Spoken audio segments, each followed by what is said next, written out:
사무엘상 8장 1절. 사무엘이 늙음에 그의 아들들을 이스라엘 사사로 삼으니 장자의 이름은 요엘이요 처자의 이름은 아비야라. 그들이 브엘세바에서 사사가 되니라. 그의 아들들이 자기 아버지의 행위를 따르지 아니하고 이익을 따라 뇌물을 받고 판결을 굽게 하니라. 이스라엘 모든 장로가 모여 라마에 있는 사무엘에게로 나아가서 그에게 이르되 보소서, 당신은 늙고 당신의 아들들은 당신의 행위를 따르지 아니하니 모든 나라와 같이 우리에게 왕을 세워 우리를 다스리게 하소서 한지라. 우리에게 왕을 주어 우리를 다스리게 하라 했을 때 사무엘이 그것을 기뻐하지 아니하여 여호와께 기도하매 여호와께서 사무엘에게 이르시되 백성이 내게 한 말을 다 들으라. 이는 그들이 너를 버림이 아니요 나를 버려 자기들의 왕이 되지 못하게 함이니라.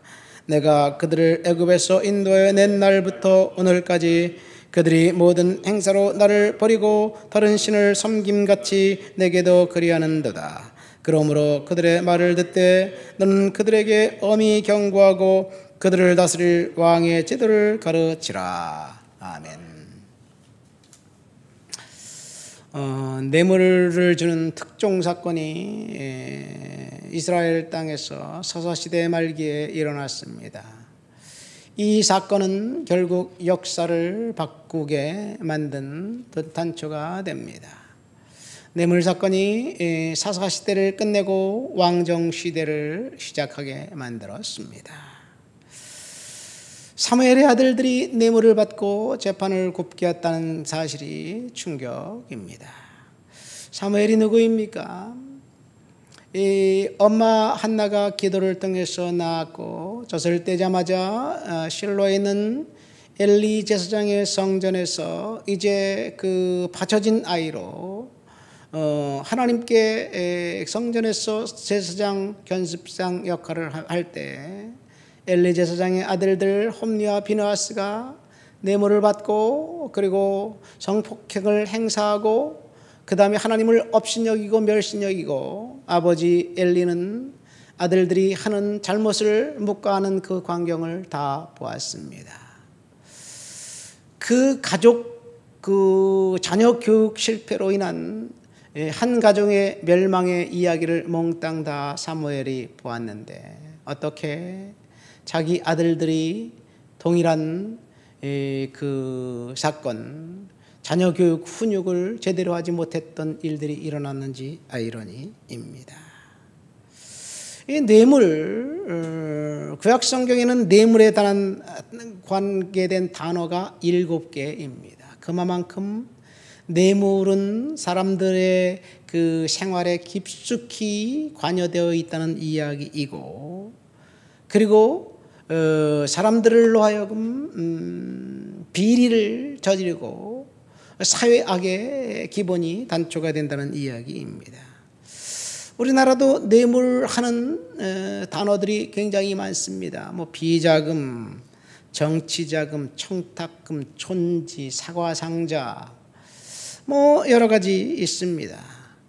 요즘은 50억 클럽이라고 해서 뇌물을 50억은 줘야지 통하나 봐요. 그 50억 클럽의 뇌물 받고 한 정치인이 이제 기사회생한 사건이 오늘 우리나라를 흔들고 있습니다. 뇌물은 부패한 인간의 탐욕을 자극합니다. 그래서 뇌물이 가는 곳마다 일이 부드럽게 진행됩니다. 뇌물을 받은 사람은 그 받은 뇌물 때문에 어쩔 수 없이 비리에 연관되고 같이 작당해서 뭔가를 도모합니다. 뇌물이 일종의 만사특효약인 것 같습니다. 그래서 잠언 17장 8절은 이렇게 말합니다. 뇌물은 임자의 보기에 보석 같은즉 어디로 가든지 형통케 하느니라.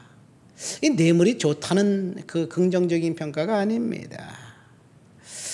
자신이 원하는 일을 무엇이든지 할 수 있도록 만드는 뇌물, 얼마나 그 위력이 대단한지를 알게 됩니다.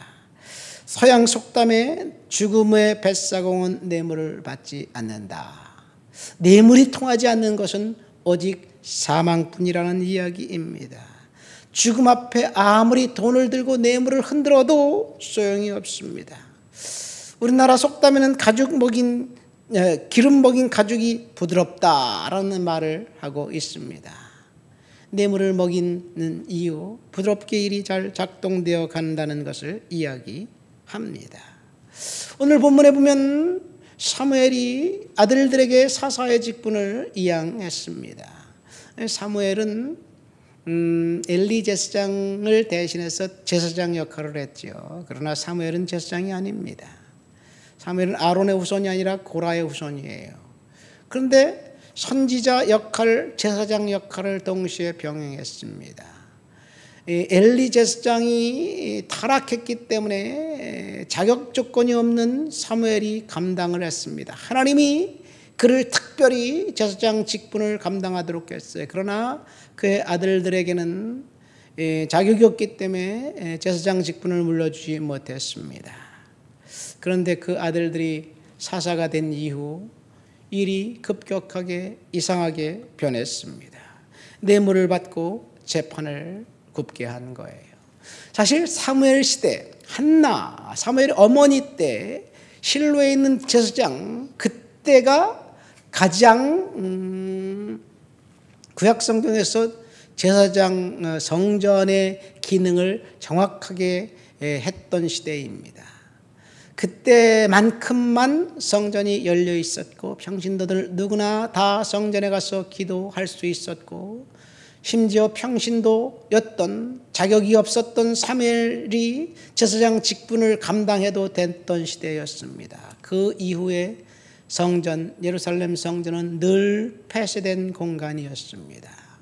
항상 잠겨 있었습니다. 아무나 들어갈 수가 없었습니다. 오직 제사장만 들어가서 하나님을 대리해서 일한다고 제사 직분을 감당한다고 하다가 결국 백성들은 하나님을 원활하게 만나지 못했던 백성들은 결국 하나님을 버리고 이상한 짓을 하게 만들었습니다. 이렇게 정말 제사장 외에 평신도들이 성전에 가서 기도할 수 있었던 그 시대조차도 사람들의 뇌물 때문에 이제 혼탁했던 그런 것들을 보면 어쩌면 오늘날 우리 시대의 모습이 그때의 모습과 비슷하지 않은가 생각됩니다. 교회가 그렇게 많은데 정말 이 세상이 이렇게 혼탁한 이유가 뭘까? 정말로 우리는 하나님 앞에서 회개하면서 기도해야 될 줄 믿습니다. 뇌물이 더 이상 통하지 않는 나라가 되어야 될 텐데, 사실 뇌물이 통하지 않는 것은 하나님밖에 없습니다. 이 구약 성경에 뇌물을 지적한 성경이 바로 이 미가서입니다. 미가서는 이스라엘이 뇌물을 받고 유다가 뇌물을 받고 조직적으로 이제 그 비리의 온상이 된 것을 지적합니다. 뇌물 때문에 결국 유다는 멸망당합니다. 물론 뇌물은 그 직접적인 겉으로 드러나는 직접적인 이유는 아니에요. 그러나 이 뇌물이 통하는 시대는 하나님을 멸시하는 시대고 예배가 이제 멸시당하는 그 시대는 결국 멸망당할 수밖에 없습니다. 이 뇌물이 한번 사람들에게 각인되면 결코 이제 그 사회를 바꿀 수 없습니다. 아무리 큰 봉투를 갖고 온다고 해도 하나님은 자신이 원하시는 삶을 살지 않는 사람들에게 절대로 예배를 기뻐하지 않습니다. 뇌물의 특징은 눈을 가린다는 이야기예요. 신명기 16장 19절을 보세요. 뇌물을 받지 말라. 뇌물은 지혜로운 자의 눈을 어둡게 하고 의인의 말을 곱게 하느니라. 미련한 자의 눈이 가려워진 이유는 뇌물을 받았기 때문입니다. 돈의 위력 앞에 지혜롭게 분별할 수 있는 사람이 어디 있겠습니까? 일단 돈을 받으면 옳고 그름의 판단 능력이 상실돼서 돈을 준 사람의 의견대로 판단하게 되어 있어요. 미가 시대 국가 지도자들, 선지자들 모든 사람들이 위에서부터 아래까지 썩었기 때문에 거룩한 예배마저도 가증한 종교 행사로 전락하고 말았음을 한탄하면서 이제 그 책망하는 것이 미가서 3장의 이야기입니다. 미가서 3장 11절을 보십시오. 두령은 뇌물을 위하여 재판을 하며 제사장은 삭슬을 위하여 교훈하며 선지자는 돈을 위하여 점치면서 오히려 여호와께 의뢰한다고 말한다. 이것이 유다 미가 시대의 총체적인 특징이었고, 오늘날로 말하면 법관들이 뇌물을 받고 재판했다는 이야기고, 목회자들이 뇌물을 받고 이제 축복 기도를 해주었다는 이야기입니다. 어쩌면 이 역사를 보면 구한말 조선이 멸망당한 이유는 뇌물 때문이라고 이야기합니다. 대한제국이 멸망당한 것이 뇌물 때문이었습니다. 러일 전쟁의 전군 기자로 있었던 미국 소설가 잭 런던이라는 사람이 우리나라에 와서 이런 말을 썼어요. 그가 쓴 글을 보면 이런 글이 있습니다. 군수는 악명 높은 양반이다. 이를테면 귀족이면서 도둑놈인 것이다. 양반들은 모두 도둑이었다. 백성들은 양반하면 을에 자기 것을 빼앗아가는 도둑놈으로 생각했다. 그들은 지배계급이 도둑놈이라는 사실 외에는 아는 바가 없었다. 이것이 서양 사람들의 비친 구한말 조선시대의 모습이었습니다. 이런 나라가 망하지 않고야 백일 수 있겠습니까? 심지어 기록에 보면 조선의 고종 황제가 뇌물을 가지고 오히려 매관매직을 했대요. 돈 봉투가 적다고 그 신하들 앞에서 집어 던졌다는 이야기도 있습니다. 뭐 비하인드 스토리인지 속설인지 모르겠지만 그런 이야기도 있어요.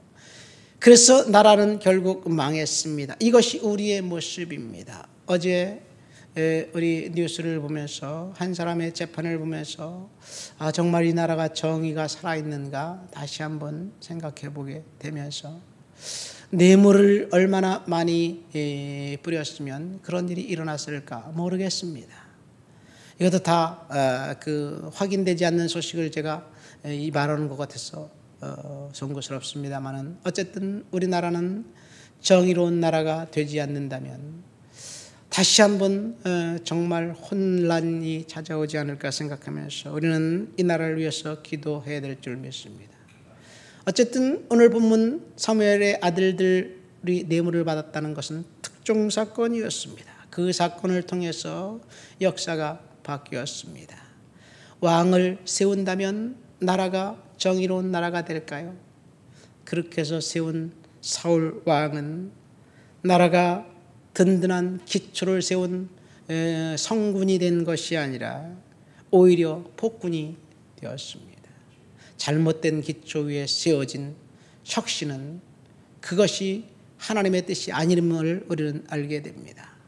이 나라 이 민족을 위해서 우리가 기도하고 정의로운 나라가 될 수 있도록 위해서 기도해야 될 줄 믿습니다. 하나님 아버지 감사합니다. 뇌물 사건, 특종 사건, 사무엘의 아들들이 뇌물 받고 재판을 굽었던 사건을 통해서 다시 한번 하나님의 은혜를 생각하며 이 나라 이 민족을 주의 손에 올려드립니다. 이 땅에 정의가 실현될 수 있도록 도와주옵시고 더 이상 뇌물이 통하는 나라가 되지 않도록 주여 도와주시옵소서. 예수님 이름으로 기도합니다. 아멘.